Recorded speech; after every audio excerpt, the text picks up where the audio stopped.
Yeah, I was 13 years old when I first came to Fiji in 1991, staying at the Shangri-La Fijian Resort, and bumped into a security guard by the name of Pita Matasau, who befriended me and took me around on his rounds of the resort and told me all these amazing stories about Fiji, about his village, his family, and I was captivated. And basically, after the second day of following him around, he invited me and my family and the other family with us to go and see his village.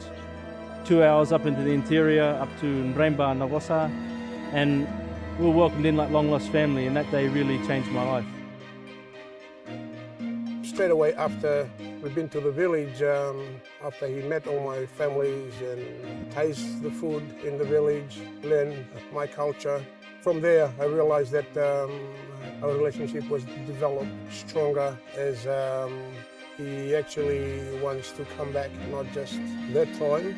It was hard for him to leave. The amazing thing about the friendship was that it started out with, as I said, a meeting at a resort on holiday, and who knew what it would become. But he and I kept in touch via the old-fashioned way of writing letters.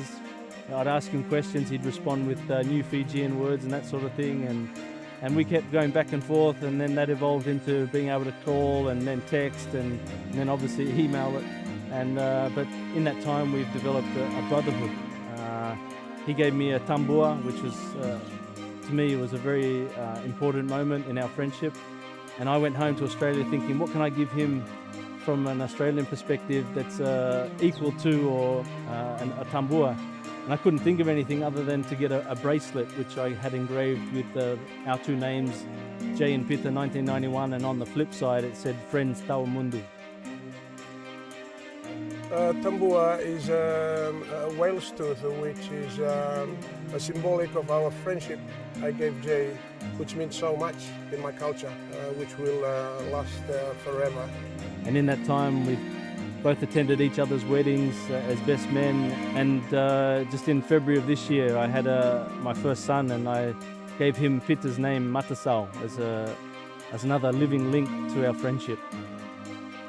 A little bit later that year we went to New Zealand.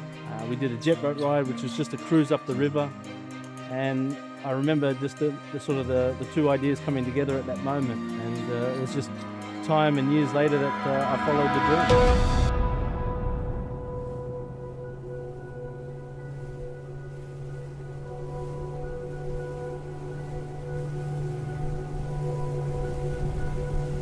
I still remember back in 2003, I was driving along in Sydney and I was wondering, what am I going to do with my life? Because I knew what I was doing wasn't rewarding, I guess is the best way to put it. And this idea from 1991 came flooding back into my mind, and it went from the original idea of taking the villagers down to town on a jetboat to now, why don't we take people up to see the village? And I went to the bookstore the next day and bought a book on how to write a business plan, and set about the dream, basically reaching out to boat builders in New Zealand and all that sort of thing. So it was incredible how it hit me. It was, I guess you'd call it an epiphany, and I just started working on something that would become a dream come true, and it changed my life in many ways.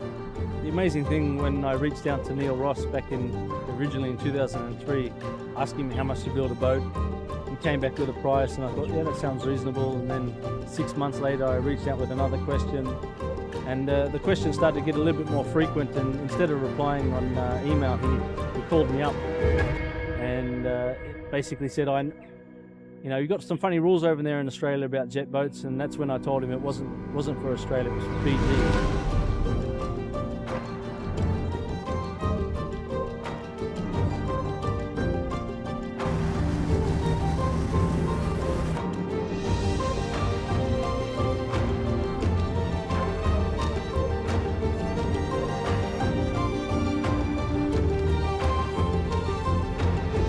First time in the boat, I was actually broke down in tears. It's amazing how many people that have come back and share this extraordinary experience that they've had on this tour, which enables them to share. But at the same time, they don't realize that I'm actually one of the director that I've started this up, and all I can hear from them is a must do when you go to Fiji, and it's just amazing, awesome to hear the experience they've had.